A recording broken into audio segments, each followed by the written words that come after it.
നമസ്കാരം. ഇന്ത്യയിൽ ആത്മഹത്യകളുടെ നിരക്ക് വളരെയധികം ക്രമാതീതമായി വർദ്ധിച്ചുകൊണ്ടിരിക്കുകയാണ്. ദൈവത്തിൻ്റെ സ്വന്തം നാട് എന്ന് നാം അഭിമാനിക്കുന്ന കേരളമാകട്ടെ ആത്മഹത്യകളുടെ സ്വന്തം നാട് എന്ന് വിശേഷിപ്പിക്കത്തക്ക രീതിയിൽ പോലും വളരെ വലിയ ഒരു നിരക്കിൽ, ആത്മഹത്യാ നിരക്കിൽ വർധനയാണ് കാണിച്ചുകൊണ്ടിരിക്കുന്നത്. സമീപകാലത്ത് വളരെയധികം വാർത്താ പ്രാധാന്യം നേടിയ ചില ആത്മഹത്യകളുണ്ടായി. അതിലൊന്ന് ശ്രീ അശ്വിനി കുമാറിൻ്റെ നിര്യാണമാണ്.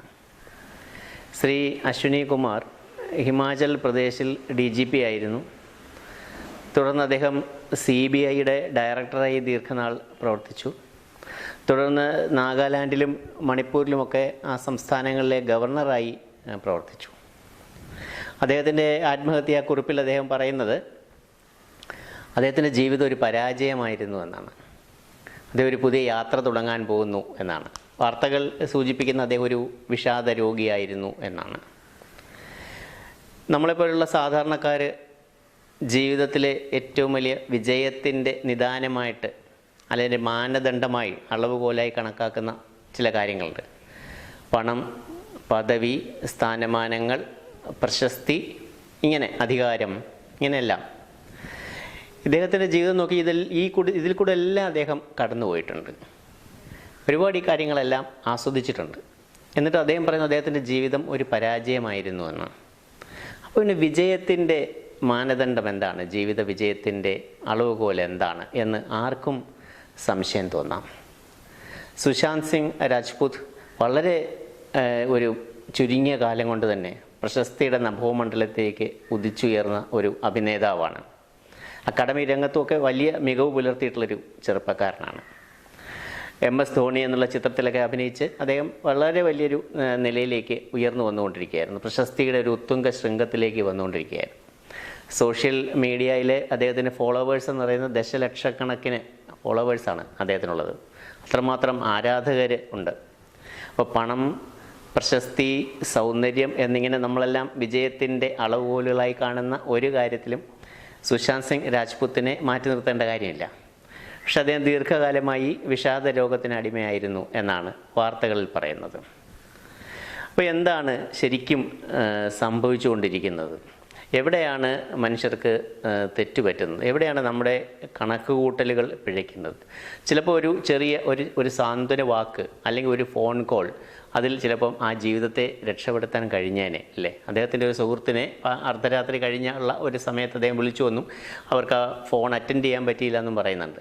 ചിലപ്പോൾ ആ ഒരു ഫോൺ കോൾ അറ്റൻഡ് ചെയ്യാൻ പറ്റിയിട്ടുണ്ടെങ്കിൽ ചിലപ്പോൾ അതിനെ അവോയ്ഡ് ചെയ്യാൻ കഴിഞ്ഞേനെ. എനിക്ക് വ്യക്തിപരമായിട്ട് എനിക്കൊരു അനുഭവമുണ്ട്. ഞാനൊരു അന്താരാഷ്ട്ര സമ്മേളനത്തിൽ പ്രതിനിധിയായി പങ്കെടുത്തുകൊണ്ടിരിക്കുകയാണ്. അപ്പോൾ അതിൻ്റെ പ്രാദേശിക ഘടകത്തിൻ്റെ ഒരു ഭാരവാഹി ആയത് കാരണം എനിക്ക് അതിൻ്റെ മുൻനിരയിൽ സീറ്റ് കിട്ടിയിട്ടുണ്ടായിരുന്നു.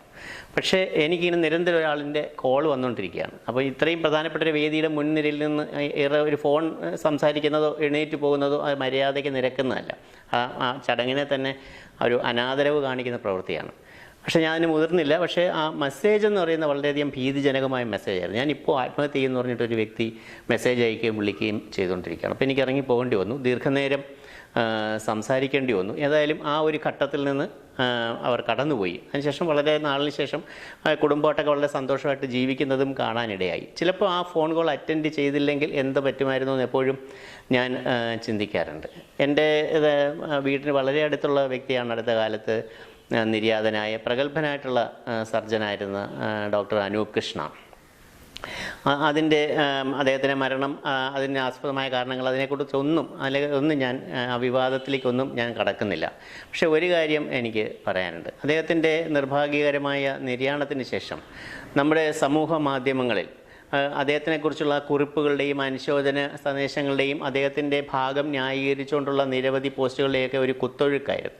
ഒരു മലവെള്ള പാച്ചിൽ തന്നെയായിരുന്നു. അദ്ദേഹത്തിൻ്റെ സഹപാഠികളായിട്ടുള്ള ആൾക്കാർ, അദ്ദേഹത്തിൻ്റെ സുഹൃത്തുക്കൾ, ഡോക്ടർമാരുടെ വിവിധ സംഘടനകളുടെ ഭാരവാഹികൾ, അതൊന്നുമല്ലാത്ത നാട്ടുകാരെല്ലാവരും തന്നെ അദ്ദേഹത്തിനെ അനുകൂലിച്ചുകൊണ്ടും അദ്ദേഹത്തിൻ്റെ നിലപാടുകളെ ന്യായീകരിച്ചുകൊണ്ടും അദ്ദേഹത്തിൻ്റെ പ്രാഗൽഭ്യത്തെ വാഴ്ത്തിക്കൊണ്ടും ഒക്കെ നിരവധി പോസ്റ്റുകൾ അദ്ദേഹത്തിൻ്റെ മരണശേഷം വന്നു.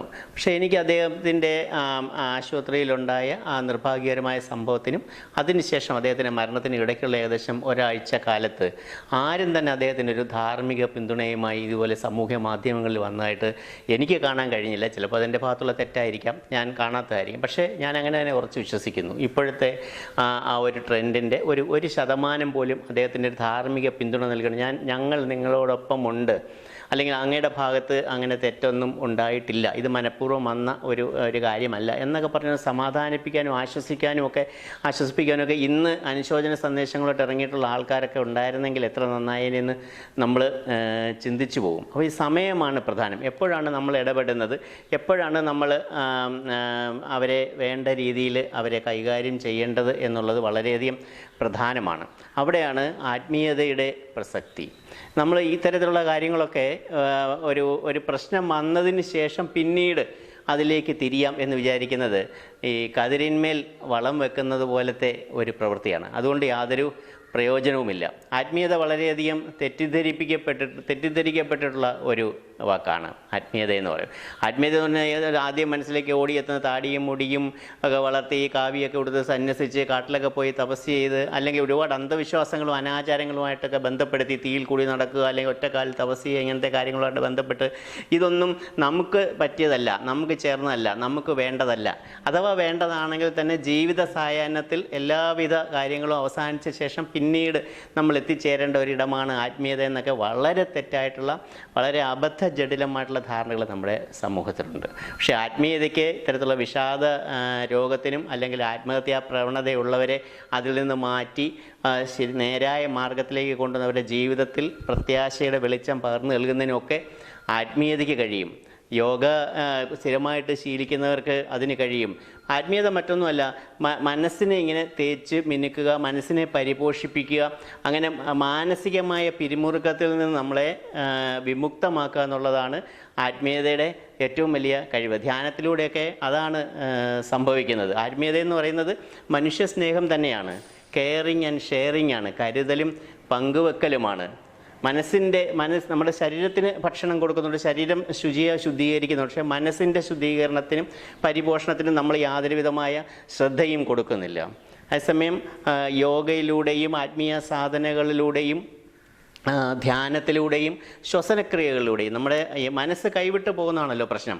അപ്പോൾ മനസ്സൊരു പട്ടമാണെങ്കിൽ ശ്വാസം ഒരു ചരടാണ്, അതിൻ്റെ ചരടാണ്. ഈ ശ്വാസം കൊണ്ട് നമ്മുടെ മനസ്സിനെ നമുക്ക് നിയന്ത്രിക്കാൻ കഴിയും. നമ്മുടെ മനസ്സ് കൈവിട്ട് പോകാതെ നമ്മൾ അതിനെ സംരക്ഷിക്കാൻ ശ്വസനക്രിയകളിലൂടെ കഴിയും.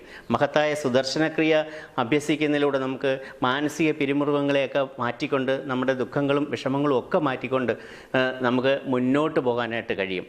വിജയവും പരാജയവും ഒരേ നാണയത്തിൻ്റെ തന്നെ രണ്ട് വശങ്ങളാണെന്നുള്ളതും സുഖവും ദുഃഖവും ഒക്കെ തന്നെ ജീവിതത്തിൽ ഉണ്ടാകുമെന്നുള്ളതും, അപ്പോൾ അതിനെയൊക്കെ എങ്ങനെ നമുക്ക് നേരിടാമെന്നുള്ളതിൻ്റെ വളരെ ശക്തമായിട്ടുള്ള ഒരു പരിശീലനമാണ് ആത്മീയതയിൽ കൂടുതലായിട്ട് മുഴുകുന്നവർക്ക് ലഭിക്കുന്നത്. ആത്മീയതയിലോട്ട് പോകുമ്പോൾ എല്ലാം ഉപേക്ഷിക്കേണ്ടി വരും, എല്ലാം ത്യജിക്കേണ്ടി വരും എന്നുള്ള തെറ്റായ ധാരണകളും നമ്മുടെ സമൂഹത്തിൽ പരക്കുന്നുണ്ട്. ആത്മീയതയുടെ മാർഗത്തിലേക്ക് പോകുമ്പോൾ നമുക്ക് ത്യജിക്കേണ്ടി വരുന്നത് നമ്മുടെ അസുഖങ്ങൾ, നമ്മുടെ മാനസികമായ പിരിമുറുക്കങ്ങൾ, നമ്മുടെ അസ്വസ്ഥതകൾ, ഇതൊക്കെ മാത്രമേ നമുക്കവിടെ ത്യജിക്കേണ്ടി വരുന്നുള്ളൂ. നമ്മുടെ ചെറുപ്പക്കാർ ഇപ്പോൾ എന്താണ്, ഒരു പടിഞ്ഞാറ് നോക്കി യന്ത്രങ്ങളായി മാറിയിരിക്കുകയാണ്. നമ്മുടെ പാശ്ചാത്യ രാജ്യങ്ങളിലെ ജീവിതശൈലി അതേപോലെ അനുകരിച്ച് ജീവിതത്തിൽ പകർത്തുക എന്നുള്ളതാണ് അവർക്ക് ഏറ്റവും അധികം ഹരമുള്ള ഒരു കാര്യം. പക്ഷെ പാശ്ചാത്യ രാജ്യങ്ങളിൽ സംഭവിക്കുന്നത് എന്താണ്? പാശ്ചാത്യ രാജ്യങ്ങളിലെ 60% ചെറുപ്പക്കാർ വിഷാദ രോഗത്തിന് അടിമകളായിരിക്കുന്നു എന്നുള്ളതാണ് അവിടുത്തെ ഏറ്റവും വലിയൊരു യാഥാർത്ഥ്യം, അവിടെ കണ്ടുവരുന്ന ഒരു പ്രതിഭാസം. അപ്പോൾ അവരെല്ലാം തന്നെ ഇന്ത്യയിലേക്ക് ഉറ്റുനോക്കുകയാണ്. ഇന്ത്യയുടെ പാരമ്പര്യത്തിലേക്ക്, ഇന്ത്യയുടെ ധാർമ്മിക മൂല്യങ്ങളിലേക്ക്, ഇന്ത്യയുടെ മാനുഷിക മൂല്യങ്ങളിലേക്ക്, ഇന്ത്യയിലെ കുടുംബ ബന്ധങ്ങളുടെ പ്രത്യേകതകളിലേക്ക്, അതൊക്കെ കൂടുതലായിട്ട് മനസ്സിലാക്കാനും അത് അവരുടെ ജീവിതത്തിൻ്റെ ഭാഗമാക്കി മാറ്റാനും അവർ ശ്രമിച്ചുകൊണ്ടിരിക്കുന്ന അവസരമാണിത്. അപ്പോൾ നമുക്ക് ഒന്നും ഫലിക്കാതെ വരുമ്പോൾ കാളൻ നെല്ലായി എന്ന് പറഞ്ഞ പണ്ടൊരു പരസ്യമുണ്ട്. അപ്പോൾ ജീവിതത്തിൽ ഒരു കാര്യവും നടക്കാതെ വരുമ്പോൾ എല്ലാ കാര്യങ്ങളും തീർത്തതിന് ശേഷം പിന്നീട് ആത്മീയത എന്നുള്ളത് മാറ്റിവെച്ചുകൊണ്ട് ജീവിതത്തിലെ ഭൗതികമായിട്ടുള്ള എല്ലാ സുഖഭോഗങ്ങളും അനുഭവങ്ങളും ഒരു മുന്തിരിച്ചാറ് പോലെ തന്നെ ജീവിതം ആസ്വദിച്ചുകൊണ്ട് തന്നെ മനസ്സിനെ പിരിമുറുക്കത്തിൽ നിന്ന് മാറ്റി നിർത്തിക്കൊണ്ട്, അസ്വസ്ഥതകളിൽ നിന്ന് മാറ്റി നിർത്തിക്കൊണ്ട്, ഒരു നിമിഷം പോലും നമുക്ക് നമ്മുടെ മനസ്സിൻ്റെ നിയന്ത്രണം കൈവിട്ട് പോകാതെ നമ്മുടെ മനസ്സിൻ്റെ നിയന്ത്രണം നമ്മുടെ തന്നെ കയ്യിൽ നിൽക്കുന്ന ഒരു അവസ്ഥയിലേക്ക് വന്ന ആൾക്കാർ ആത്മഹത്യ പോലുള്ള നിഷേധാത്മകമായ പ്രവണതകളിലേക്ക് പോകും. അവരുടെ മാനസിക സമ്മർദ്ദത്തെ അവർക്ക് അതിജീവിക്കാനായിട്ട് സാധിക്കും. മാനസിക സമ്മർദ്ദത്തെ അതിജീവിക്കാതെ വരുമ്പോഴാണ് ജീവൻ തന്നെ ഒടുക്കുന്ന ഒരു സ്ഥിതിയിലേക്ക് ആൾക്കാർ പോകുന്നത്. ഇതിനെക്കുറിച്ച് വളരെയധികം വലിയ ഒരു ചർച്ച, വളരെ വിപുലമായിട്ടുള്ള ഒരു ചർച്ച നമ്മുടെ സമൂഹത്തിൽ നടക്കേണ്ടിയിരിക്കുന്നു. പ്രത്യേകിച്ച് ഇപ്പം നമ്മുടെ ഈ കോവിഡിൻ്റെ ഈ കാലഘട്ടം ഏറ്റവും വലിയ മാനസിക സമ്മർദ്ദത്തിൻ്റെ കാലഘട്ടമാണ്. മാനസിക സമ്മർദ്ദത്തിൽ നിന്നും രക്ഷ നേടുക, രോഗപ്രതിരോധ ശക്തി വർദ്ധിപ്പിക്കുക, ഈ രണ്ട് കാര്യങ്ങളാണ് നമുക്ക് ഈ സമയത്ത് ഏറ്റവും കൂടുതൽ ആവശ്യം. എത്രയോ ആത്മഹത്യകളാണ് ഈ കോവിഡിൻ്റെ പേരിൽ മാത്രം. നമ്മൾ ആലോചിച്ച് നോക്കൂ, നമ്മുടെ ക്വാറന്റൈനിൽ കഴിഞ്ഞ എത്രയോ ചെറുപ്പക്കാരായ സുഹൃത്തുക്കളാണ് ആത്മഹത്യ ചെയ്തത്. അവർക്ക് ചെറിയൊരു ഏകാന്തതയോ ഒരു ചെറിയ സമ്മർദ്ദമോ പോലും താങ്ങാൻ കഴിയുന്നില്ല. അവരുടെ ജോലിക്കൊക്കെ ഉണ്ടായിട്ടുള്ള ചെറിയ പ്രശ്നങ്ങൾ, അല്ലെങ്കിൽ ജോലി ഇല്ലാതെ വരുന്നുള്ള പ്രശ്നങ്ങൾ, ശമ്പളം കുറയുന്നതുകൊണ്ടുള്ള പ്രശ്നങ്ങൾ, ഇങ്ങനത്തെ കാര്യങ്ങൾ പോലും അവർക്ക് താങ്ങാനോ ഇതൊരു താൽക്കാലിക പ്രതിസന്ധിയാണ്. ഇത് വെറും താൽക്കാലികമാണ്. ജീവിതത്തിൽ എല്ലാ കാര്യങ്ങളും മാറിയിട്ടുണ്ട്, ഇതും മാറും എന്ന് ഒരു ചിന്ത അവരിലേക്ക് കൊണ്ടുവരാൻ ആത്മീയത വളരെയധികം സഹായിക്കും. എല്ലാം മാറും, എവറിത്തിങ് ഈസ് ചേഞ്ചിങ്, മാറ്റമില്ലാതായിട്ട് ഒന്നുമില്ല, ഇതൊരു താൽക്കാലികമായ കാര്യമാണ്, ഇതും മാറും. നമ്മുടെ ജീവിതത്തിൽ ഇതിനു മുമ്പ് ഒരുപാട് പ്രതിസന്ധികളും പ്രതിബന്ധങ്ങളൊക്കെ ഉണ്ടായിട്ടുണ്ട്, അതും മാറിയിട്ടുണ്ട്, അപ്പം ഇതും മാറും എന്നുള്ള ആ ചിന്ത, ആ ഒരു ഉറച്ച ധാരണ മനസ്സിലേക്ക് കൊണ്ടുവരാൻ ആത്മീയതയ്ക്ക് കഴിയും. അപ്പോൾ കൂടുതൽ ആൾക്കാർ ആ രീതിയിലേക്ക് ചിന്തിച്ചു തുടങ്ങട്ടെ, ആ ദിശയിലുള്ള പ്രവർത്തനങ്ങൾ കൂടുതലായിട്ട് വരട്ടെ. നമ്മുടെ സമൂഹത്തിലെ ആത്മഹത്യാ നിരക്ക് ഏറ്റവും അധികം കുറച്ചുകൊണ്ട് വരാൻ സാധിക്കട്ടെ. ആത്മഹത്യ ഒന്നിനും ഒരു പ്രശ്നത്തിനും പരിഹാരമല്ല. ഗുരുദേവ് ശ്രീ രവിശങ്കർജിയുടെ ഒരു ജ്ഞാനശകലമുണ്ട്. അതായത് വളരെ തണുപ്പുള്ള ഒരു സ്ഥലത്ത് ചെല്ലുമ്പോൾ നമ്മൾ ഓൾറെഡി നമ്മൾ ധരിച്ചിരിക്കുന്ന കമ്പിളി വസ്ത്രങ്ങൾ വലിച്ചൂരി കളയുന്നതിന് തുല്യമാണ് ആത്മഹത്യ. ശരിക്കും കമ്പിളി വസ്ത്രങ്ങൾ കൂടുതലായിട്ട് ധരിക്കേണ്ട ഒരു സമയത്ത് അത് വേണ്ട എന്ന് പറഞ്ഞിട്ട് അത് വലിച്ചൂരി നമ്മൾ മാറ്റി കളയുന്ന അത്രയും നിർഭാഗ്യകരമായൊരവസ്ഥ. അതുകൊണ്ട് യാതൊരു പ്രയോജനവും ഉണ്ടാകാൻ പോകുന്നില്ലെന്ന് മാത്രമല്ല, വരും ജന്മങ്ങളിലും ഇതിലും പ്രതികൂലമായിട്ടുള്ള ഒരു ജീവിതമായിട്ടാണ്, ഇതിനേക്കാൾ ബുദ്ധിമുട്ടേറിയ ഒരു ജീവിതമാണ് വരിക എന്നാണ് നമ്മുടെ ശാസ്ത്രങ്ങൾ പറയുന്നത്. ഏതായാലും ഈ കാര്യത്തിൽ വളരെ വലിയൊരു ബോധവൽക്കരണവും ചർച്ചയും ഉണ്ടാകട്ടെ എന്ന് ഞാൻ ആശംസിക്കുന്നു. നന്ദി, നമസ്കാരം.